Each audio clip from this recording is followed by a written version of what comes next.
TikTok waxaan ku arkay maalin dhaweyto nin waxaa jira graphic designer ah oo caan saas ma sii aha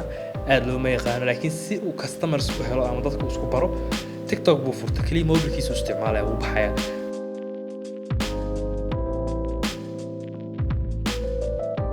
salku ama shaqo doceedku waa shaqo qofka uu qabto isagoo holiiska iska wata for example arday baa tahay jaamacad baa dhigata ama company baa ka shaqeysaa subaxii hore habeenkii ama galinka dambe free baa tahay waqtiga inta qofku uu meelaha intuu fadhiisto ka sheekeyn lahaa ama waqtigiisa ku lumin lahaa farkudirada iyo meelaha in uu ku buuxiyo in uu mustaqbalkiisa dhisto salku waxa qofka in uu wax uu ku wanaagsan yahay uu ka dhigo wax uu ku shaqeysan karo adoo maanta businesskaaga ka shaqeeya for example iminka shirkad baa waxa ka tahay social media manager subaxii hore shirkadaas baa waxay sida u sameeysaa laakiin galinka dambe waxa doonaysaa waqtigaaga firaaqada leedahay inaad samaysato agency adiga ku gaara oo shirkadaha ka caawiyo waxyaabaha marka salkaas oo kale waxa la yiraahdaa qofka shaqadiisu wata galinka dambe isku shaqeysanay maybe waxa laga inta hore qofka uu bilowyahay inuu lacag badan uusan ka helin laakiin uu ku soo dhisa brandkiisa ee social media presence-kiisa inuu dhisto in dadku si baro hadhow hadii wax kasta dhici kara shirkadda xitaa aduu aabaha leeyahay dhici karta in hadhow laga soo eriyo ma isku haleyn karto marka intaad shirkadda 5 sano gelin lahayd ama 10 sano gelin lahayd hadhow ma cid laga soo istaagi lahayd waxa wanaagsan in waqtiga kaaga soo haray freega ta adigu aad wax sii dhisato oo si maal geliso soo salku kaliya qofka xitaa inuu business samaysto xitaa wax ku baranaysa xalaqaya xirfadaha qaar aad doonaysaa saasalna ka abuurto inaad adigu isbarto haday noqoto maybe graphic design ko kala doonaysaa inaad saasal ka dhigato kadib waqti waa gelinaysaa inaad isbarto soo waxa ku soo kordhay xirfado cusub marka muuqaalkan idin ku dheereen waxaan doonaynaa in ku baro sidee baad saasal u samaysan kartaa adigoo shaqooyinkaaga iyo waxbarashada ku jira si mustaqbalka dambe hadhow ay kugu noqoto beer aad sii falatay oo miraheeda marka hadhow aad cunto marka soo dhawaada korinteena muuqaalkan guda gelin marka hore waxaan ka codsanayaa video like inaan noo saarto si dad badan u gaaro sidoo kale hadii channelkeena ku cusubtaan subscribe ay noo saarto waxyaabo badan baa soo gelinayna ka faa'iido laga yaabo marka soo dhawaada marka doonaysaa inaad samayso qodobka koowaad ugu muhiimsan waxa weeye marka hore inaad raadiso wax aad adigu xiiseynayso oo aad saasal ka abuuri karto so number 1 waa taa waxa aad jeclaan hadaad saasal ka sameeynaad waxa laga yaabaa qofkii marka uu noco waxa ay ka hor yimaadaan ama uu ka caajiso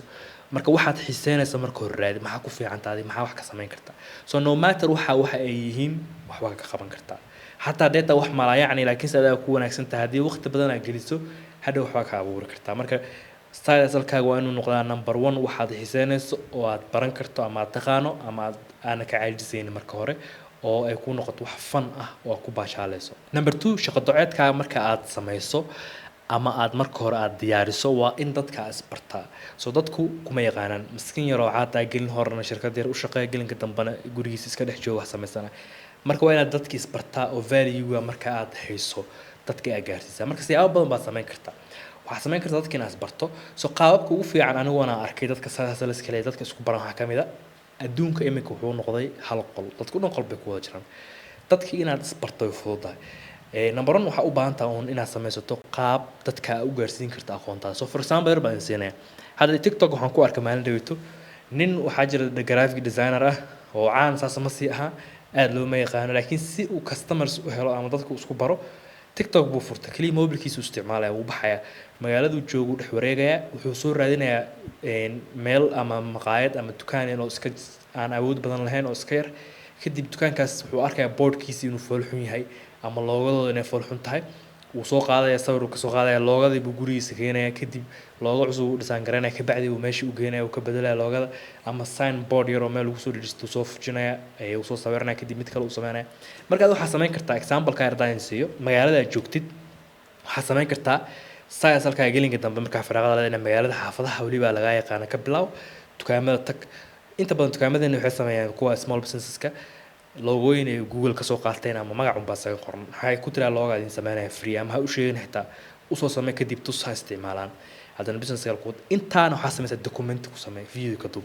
soo gal TikTok dadka aad bay u daawadaan waxa tiraa maanta waxaan tagay magaalada Hebel xaafada Hebel dukaan ku yaala baan loogada ka bedelay looga noocaas aan u soo sameeyay loogadaas bay ahayd marka hore baan ka dhigay qofkii uu geeyo ku farxay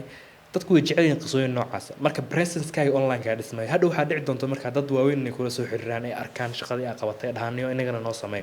dadku waxa isku bari kartaa inta hore ee aad miskiinka tahay inaad aqoontaada dadka si free ugu barto documenti gareyso soo bandhigto kadib dadka waaweyn ay ku soo doonan marka qodobka saddexaad ee siina waxa weeye inaad samaysato meel aad ku soo bandhigto information-kii laga heli lahaa samayso website yar oo iska simple ah waxaad isticmaali kartaa WordPress very simple website sameyso laga heli karo addresskaaga meel lagala soo xiriiro WhatsApp numberkaaga emailskaaga si dadka markaa dhow kuula soo hadlaan so linkiga websitekaagana meel walba dhig hadhow hadaad TikTok isticmaalaysid hadaad YouTube isticmaalaysid meel walba ku qor dadka markaa kala soo xiriiraan si adeegyada aad bixiso meel laga dalban karo u yeeshaan qodobka afraad oo muhiimka waxaa weeye dhaqdhaqaaq walba aad sameyso isku day inaad ka dhex muuqato LinkedIn so LinkedIn wuxuu ka mid yahay meelaha ugu wanaagsan ee dadka shirkadaha ka shaqeeya business to business ka laga helo marka inta badan dadkeena aad uma daneeyaan LinkedIn-ka laakiin LinkedIn-ka marka caan ah ka noqoto ama laga barto waxay kor u qaadaysaa hadhow professionality-ga inaad tahay qof professionkan ku wanaagsan waxaan yaqaana marka ku post garee wax walba qabad hadii looga sameeyay gali waxa tiraa loogadaas baan u sameeyay client table video soo duub waxa tiraa hawshaas baan qabtay so shaqo duceedkaasi caan u noqdo ama sarkaas si u bartaan LinkedIn-kan isticmaal because LinkedIn-ka waxa isugu yimaada dadka professionalska in badan ay ku caawin doontaa qodobka ugu dambeeyay ku soo gabagabeyn waxa weeye inaad mar walba sameyso horumar joogta inaad aqoontaada kor u qaadato hadii aad tahay graphic designer inaad barato techniques cusub oo ku saabsan graphic design si aad kor ugu qaado aqoontaada mar walba isku day xirfadaas waa xirfad gacan ku heen u baahan in xirfad walba haday noqoto video editing haday noqoto graphic design web development programming anything aad ku shaqeysan kartid waxa u baahan tahay inaad si joogta u barato si aad marketka ugu horumarto oo aad noqoto qof lagu kalsoon yahay oo aqoontiisa kor ugu kaxsantaa marka muuqaalkan inta soo geeyay ka faa'iido muuqaalkan waxaan ka codsanayaa video in like saarto sidoo kale channelkeena ku soo biirto ku cusub tahay aad baan salaamay assalamu alaykum warahmatullahi wabarakatuh